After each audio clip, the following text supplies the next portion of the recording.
ಕರ್ತನಲ್ಲಿ ಪ್ರಿಯ ಸಹೋದರ ಸಹೋದರಿಯರೇ, ಹೇಗಿದ್ದೀರಾ? ನಿಮ್ಮೆಲ್ಲರನ್ನ ನೋಡಿ ಈ ದಿನದಲ್ಲಿ ನನಗೆ ತುಂಬ ಸಂತೋಷವಾಗ್ತಾ ಇದೆ. ಈ ಒಂದು ಶ್ರಮೀಕರಣ ದಿನಗಳಲ್ಲಿ ಯಾವ ಒಂದು ವಾರವನ್ನು ತಪ್ಪಿಸಿದ ಹಾಗೆ ಪ್ರತಿ ವಾರ ಬಂದು ಆತನ ಒಂದು ಶ್ರಮೆಯನ್ನು ಕುರಿತಾಗಿ ನೀವು ಧ್ಯಾನವನ್ನು ಮಾಡ್ತಾ ಇದ್ದೀರಿ. ಈ ಒಂದು ದಿನದಲ್ಲಿ ನಾವು ಮತ್ತೆ ಆತನ ಕೈಗಳಿಗೆ ಮೊಳೆಗಳು ಅನ್ನುವ ಒಂದು ವಿಷಯವನ್ನ ನಾವು ನೋಡಿಕೊಳ್ಳೋಣ. ಕಳೆದ ವಾರದಲ್ಲಿ ನಾವು ನೋಡುವಾಗ ಹಳೆ ಒಡಂಬಡಿಕೆಯಲ್ಲಿ ನಾವು ಅನೇಕ ವಚನಗಳನ್ನು ನಾವು ಧ್ಯಾನವನ್ನ ಮಾಡಿದ್ದೇವೆ. ಆತನ ಕೈಗಳಿಗೆ ಮೊಳೆಗಳು ಅನ್ನುವಾಗ ಆತನನ್ನ ಅನೇಕ ಹಿಂಸೆಯನ್ನ ಕೊಡುತ್ತಾ ಅನೇಕ ಆತನ ಮೈಯೆಲ್ಲ ರಕ್ತವನ್ನು ಹರಿತಾ ಇತ್ತು ಎಂಬುದಾಗಿ ನೋಡ್ತಾರೆ. ಈ ಒಂದು ಕೈಗಳಿಗೆ ಮೊಳೆಗಳು ಎನ್ನುವಾಗ ಕಳೆದ ವಾರದಲ್ಲಿ ನಾವು ನೋಡಿದ ಹಾಗೆ ಆತನಿಗೆ ಸುಮಾರು 7 ರಿಂದ 9 ಇಂಚ್ ಇರ್ತಕ್ಕಂತಹ ಒಂದು ಸ್ಕ್ವಾರ್ ಟೈಪ್ ಅಲ್ಲಿ ಇರ್ತಕ್ಕಂಥ ಮೊಳೆಯನ್ನ ಆತನ ಕೈಗಳಲ್ಲಿ ಇರುವುದನ್ನು ನೋಡಿದ್ದೇವೆ. ಹಲ್ಲೆಲೂಯಾ. ಕರ್ತನಲ್ಲಿ ಪ್ರಿಯರೇ, ಆತನು ಅನೇಕರನ್ನ ಆ ಒಂದು ದಿನಗಳಲ್ಲಿ ಅನೇಕರನ್ನ ಆತನ ಸ್ವಸ್ಥವನ್ನ ಮಾಡ್ತಾರಲ್ಲ. ಇವಾಗ ನೋಡಿ, ಮತ್ತಾಯನ ಬರೆದ ಸುವಾರ್ತೆ 9ನೇ ಅಧ್ಯಾಯ 29ನೇ ವಚನದಲ್ಲಿ ನೋಡುವಾಗ ಆತನು 2 ಕುರುಡರನ್ನ ಆಗ ಆತನು ಅವರ ಕಣ್ಣುಗಳನ್ನ ಮುಟ್ಟಿ, ನೀವು ನಂಬಿದಂತೆ ನಿಮಗೆ ಆಗಲಿ ಎಂದರು. ಆಗ ಅವರಿಗೆ ಕಣ್ಣು ಬಂದು ಎಂಬುದಾಗಿ ಆತನು ತನ್ನ ಕೈಗಳಿಂದ ಅವರನ್ನ ಮುಟ್ಟಿದಾಗ ಅವರಿಗೆ ಕಣ್ಣುಗಳು ಬಂದು ಎಂಬುದಾಗಿ. ಅಂತ ಕೈಗಳಿಗೆ ಆ ಒಂದು ದಿನದಲ್ಲಿ ಆತನ ಕೈಗಳಿಗೆ ಮೊಳೆಯಿಂದ ಆತನು ಜಡೆಯಲ್ಪಟ್ಟನು ಎಂಬುದಾಗಿ ನೋಡುತ್ತೇವೆ. ಮೊಳೆಯಿಂದ ಆತನ ಕೈಗಳಿಗೆ ಮೊಳೆಯಿಂದ ಮುಡಿದನು ಎಂಬುದಾಗಿ ನೋಡುತ್ತೇವೆ. ಆತನು 2 ಕಣ್ಣರನ್ನ ತನ್ನ ಕೈಗಳಿಂದ ಮುಟ್ಟಿ ಆತನ ಕಣ್ಣನ್ನು ಕೊಟ್ಟಿದ್ದ. ಆ ಕೈಗಳಿಗೆ ಮೊಳೆಗಳನ್ನು ಹೊಂದಿದ್ದನ್ನು ನೋಡ್ತೇವೆ. ಮತ್ತಾಯನ ಬರೆದ ಸುವಾರ್ತೆ 8ನೇ ಅಧ್ಯಾಯ 3ನೇ ವಚನದಲ್ಲಿ ನೋಡುವಾಗ ಆತನು ಕೈ ನೀಡಿ ಅಂತ, ಆತನು ಕೈ ನೀಡಿ ಅವನನ್ನು ಮುಟ್ಟಿ ನನಗೆ ಮನಸ್ಸುಂಟು ಶುದ್ಧನಾಗುವಂತೆ ಕುಷ್ಠ ರೋಗಿಯನ್ನ ಆತನು ಯೇಸು ಸ್ವಾಮಿಯು ತನ್ನ ಕೈಯನ್ನು ಕೊಟ್ಟಿದ್ದನ್ನು ನೋಡ್ತೇವೆ. ಆತನು ಆ ಒಂದು ಕುಷ್ಠ ರೋಗಿಯನ್ನ ಯಾರು ಮುಟ್ಕೊಳ್ಳಕ್ಕಾಗ್ತಾ ಇರಲಿಲ್ಲ, ಯಾರು ಅವನು ಊರಿಂದ ಹೊರಗೆ ಇರ್ತಕ್ಕಂಥ ವ್ಯಕ್ತಿಯನ್ನ ಆತನನ್ನ ಅಶುದ್ಧನು ಎಂಬುದಾಗಿ ಪರಿಗಣಿಸಿದ್ರು ಅವರು. ಆದ್ರೆ ಯೇಸು ಸ್ವಾಮಿ ತನ್ನ ಕೈಗಳಿಂದ ಅವನನ್ನ ಮುಟ್ಟಿ ನನಗೆ ಮನಸ್ಸುಂಟು, ನೀನು ಶುದ್ಧನಾಗುವಂತ ಅಂತ ಮೌನ್ನತನಾದಂಥ ಕೈಗಳಿಗೆ, ಅಂತ ಪರಿಶುದ್ಧನಾದಂಥ ಕೈಗಳಿಗೆ ಆ ಒಂದು ದಿನದಲ್ಲಿ ಆತನಿಗೆ ಮೊಳೆಗಳನ್ನು ಹೊಂದಿದರೆ ದೇವರು ನಿನ್ನ ಜೀವಿತದಲ್ಲಿ ಮಾಡಿರ್ತಕ್ಕಂಥ ಉಪಕಾರಗಳನ್ನ ನೀನು ಮರೆತು ಹೋಗ್ತಾ ಇದೆಯಾ? ಆತನು ನಿನ್ನನ್ನ ಮುಟ್ಟಿ ನಿನ್ನ ಕೈಯನ್ನ ಹಿಡಿದು ಆತನು ಪ್ರತಿ ದಿನ ಪ್ರತಿ ಗಳಿಗೆ ಆತನು ನಿನ್ನನ್ನು ನಿನ್ನ ಕುಟುಂಬವನ್ನು ಆತನು ನಡೆಸ್ತಾ ಇದ್ದಾನೆ. ನೀನು ಮರೆತು ಇದೆಯಾ? ಮತ್ತೆ ಮಾರ್ಕನ ಬರೆದ ಸುವಾರ್ತೆ 6ನೇ ಅಧ್ಯಾಯ 41ನೇ ವಚನದಲ್ಲಿ ನೋಡುವಾಗ ಆಮೇಲೆ ಆತನು ಆ 5 ರೊಟ್ಟಿ 2 ಮೀನುಗಳನ್ನು ತೆಗೆದುಕೊಂಡು ಆಕಾಶದ ಕಡೆಗೆ ನೋಡಿ ದೇವರ ಸ್ತೋತ್ರ ಮಾಡಿ ಆ ರೊಟ್ಟಿಗಳನ್ನು ಮುರಿದು ನೀವು ಜನರಿಗೆ ಹಂಚಿರಿ ಎಂದು ಶಿಷ್ಯರ ಕೈಗೆ ಕೊಟ್ಟು ಇದ್ದರು.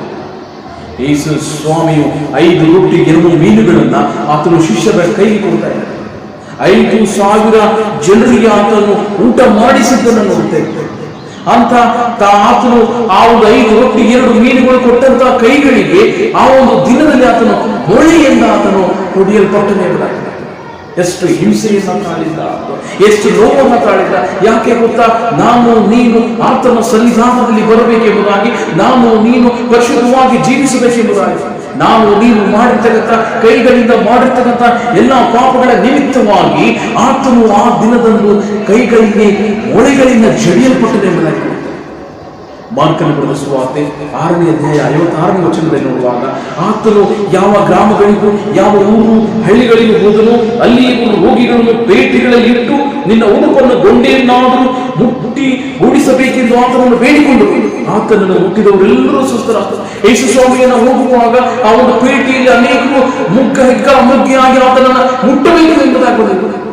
ಆದರೆ ಈ ಒಂದು ದಿನದಲ್ಲಿ ಆತನು ಒಬ್ಬನೇ, ಆತನು ಶಿಲುಬೆಯಲ್ಲಿ ಆತನು ಒಬ್ಬನೇ ಕೈಯಲ್ಲಿ ಮೊಳೆಗಳನ್ನು ಮುಗಿಸ್ಕೊಳ್ತಾ ಇದ್ದಾನೆ. ಅನೇಕರು ಮುಗ್ಗಿಯಾಗಿ ಆತನನ್ನು ಮುಟ್ಟಬೇಕು ಎಂಬುದಾಗಿ ಆತನನ್ನ ಮುಟ್ಟಿದವರೆಲ್ಲರೂ ಗುಣವನ್ನು ಹೊಂದಿದ್ದರು ಎಂಬುದಾಗಿ.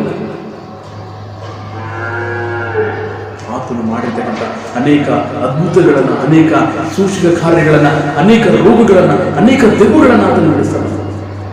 ಮಾರ್ಕನ ಬರೆದ ಸುವಾರ್ತೆ 8ನೇ ಅಧ್ಯಾಯ 22-23 ನೋಡುವಾಗ ಅಲ್ಲಿ ಜನರು ಒಬ್ಬ ಕುರುಡನನ್ನು ಯೇಸುವಿನ ಬಳಿಗೆ ಕರ್ಕೊಂಡು ಬಂದು ಇವನನ್ನು ಮುಟ್ಟಬೇಕು ಎಂದು ಆತನಲ್ಲಿ ಬೇಡಿಕೊಂಡು ಆತನು ಕುರುಡನ ಕೈ ಹಿಡ್ಕೊಂಡು ಊರ ಹೊರಗೆ ಕರ್ಕೊಂಡು ಹೋಗಿ ಅವನ ಕಣ್ಣುಗಳಲ್ಲಿ ಅವನ ಮೇಲೆ ಕೈ ಇಟ್ಟು ಎಂಬುದಾಗಿ ಯೇಸು ಸ್ವಾಮಿಯು ಆ ಕುರುಡನ ಕಣ್ಣುಗಳ ಮೇಲೆ ಕೈ ಇಟ್ಟಂತ ಕೈಯನ್ನ ಆ ಒಂದು ದಿನದಲ್ಲಿ ಆತನ ಕೈಗಳಿಗೆ ಮೊಳೆಗಳಿಂದ ಹೊಡೆದರು ಎಂಬುದಾಗಿ ಮರ್ತೋದ್ರ ಎಲ್ಲಿದ್ದಾರೆ?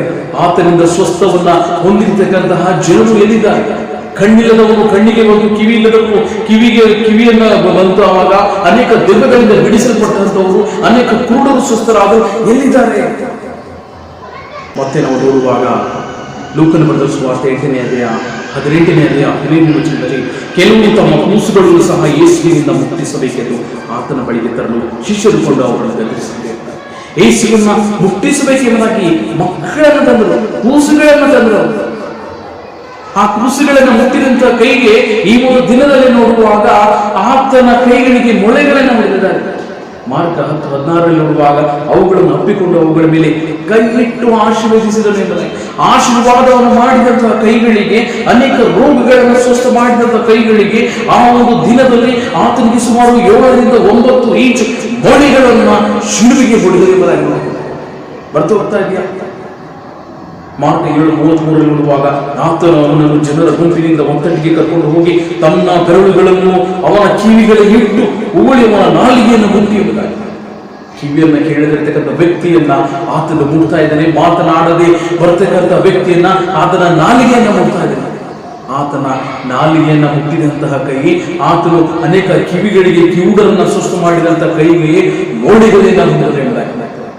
ಎಷ್ಟು ನೋವಾಗ್ತಿರ್ಬೋದಲ್ಲ. ಒಂದೊಂದು ಪೆಟ್ಟನ್ನು ಆತನ ಕೈಗೆ ಹಾಕ್ತಿರುವಾಗ, ಆ ರಕ್ತವನ್ನು ಚೆಲ್ಲುವಾಗ, ಆ ರಕ್ತವನ್ನು ಹರಿಯುವಾಗ, ಆ ಕೈಯಲ್ಲಿ ಉಳಿಯುವಾಗ ಕೈಯಲ್ಲಿರ್ತಕ್ಕಂಥ ಎಲ್ಲ ಸ್ಮಾಲ್ ಬೋನ್ಸ್ ಎಲ್ಲ ಮುರಿತಾ ಬರ್ತಾ ಇತ್ತು.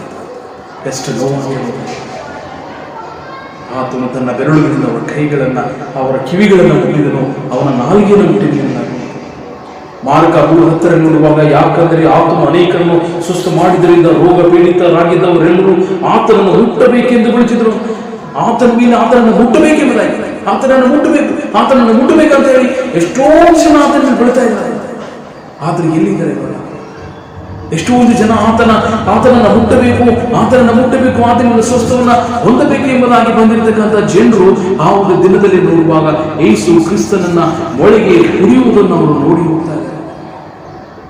ನಾನು ನೀನು ಸಹ ಯೇಸು ಕ್ರಿಸ್ತನನ್ನ ಆತನು ಮಳೆಗೆ ಉರಿಯುವುದನ್ನು ಜನರು ನೋಡಿದ ಹಾಗೆ ನಾನು ನೋಡಿ ಹೋಗ್ತಾ ಇದ್ದೇನೆ.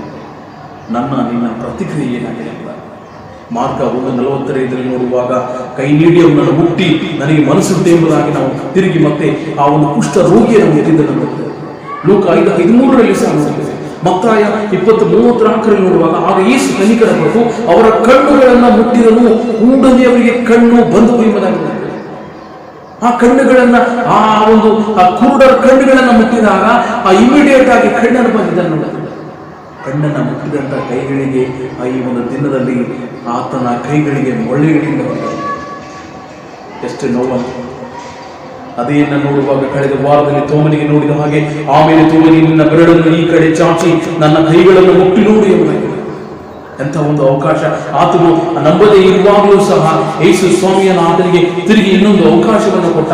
ಈ ತೋಮನನ್ನ ರಿಜೆಕ್ಟ್ ಅನ್ನು ಮಾಡದ ಹಾಗೆ ಆತನನ್ನ ಅಪ್ಪಿಕೊಂಡು ಆತನನ್ನ ತನ್ನ ಕೈಗಳನ್ನು ಮುಟ್ಟಿಲಿಕ್ಕೆ ಆತನ ಅವಕಾಶವನ್ನು ಮಾಡಿಕೊಟ್ಟ ಎಂಬುದಾಗಿ ನೋಡಿ. ಲೂಕ 24:40 ನೋಡುವಾಗ, ಇದನ್ನು ಹೇಳಿದ ಮೇಲೆ ಆತನು ತನ್ನ ಕೈಗಳನ್ನು, ಕಾಲುಗಳನ್ನು ತೋರಿಸಿದ. ಮೊಳೆಯಿಂದ ಜಡಿಯಲ್ಪಟ್ಟ ಕೈಗಳನ್ನ, ಮೊಳೆಯಿಂದ ಜಡಿಯಲ್ಪಟ್ಟಂತಹ ಕಾಲುಗಳನ್ನ ಆತನು ತೋರಿಸ್ತಾ ಇದ್ದಾನೆ. ಕರ್ತನಲ್ಲಿ ಪ್ರಿಯರೇ, ಯಾವ ರೀತಿಯಲ್ಲಿ ಯೇಸು ಸ್ವಾಮಿ ಆ ದಿನದಲ್ಲಿ ತೋಮನಿಗೆ ತೋರಿಸಿದನು, ಈ ಒಂದು ದಿನದಲ್ಲಿ ಆತನು ನನ್ನದು ನಿನಗೂ ತೋರಿಸ್ತಾ ಇದ್ದಾನೆ. ಯಾಕೆ ಆತನು ತನ್ನ ಕೈಗಳನ್ನ ತನ್ನ ಕಾಲುಗಳಿಗೆ ಮೊಳೆಯನ್ನು ಹಿಡಿದುಕೊಂಡು ಎಂಬುದಾಗಿ ನೋಡುವಾಗ, ನನಗಾಗಿ ನಿನಗಾಗಿ ಎಂಬುದಾಗಿ, ನಾನು ನೀನು ಮಾಡಿರ್ತಕ್ಕಂಥ ಪಾಪಗಳ ನಿಮಿತ್ತವಾಗಿ ಆ ಒಂದು ದಿನದಂದು ಆತನು ಜಡಿಯಲ್ಪಟ್ಟನು. ಆ ಒಂದು ದಿನದಲ್ಲಿ ಆತನು ಕೈಗಳಿಗೆ ಮುಳ್ಳಿಂದ ಆತನು ಮುಡಿಯಲ್ಪಟ್ಟನು ಎಂಬುದಾಗಿ ನೋಡ್ತೇವೆ. ಕರ್ತನಲ್ಲಿ ಪ್ರಿಯರೇ, ಯೇಸು ಸ್ವಾಮಿ ಇವತ್ತು ಈ ಒಂದು ದಿನದಲ್ಲಿ ಆತನು ನನಗೆ ತೋರಿಸ್ತಾ ಇದ್ದಾನೆ. ಮಗನೇ ನೋಡು, ನನ್ನ ಕೈಗಳಿಗೆ ಮೊಳೆಗಳನ್ನು ಹೊಂದಿದೆ.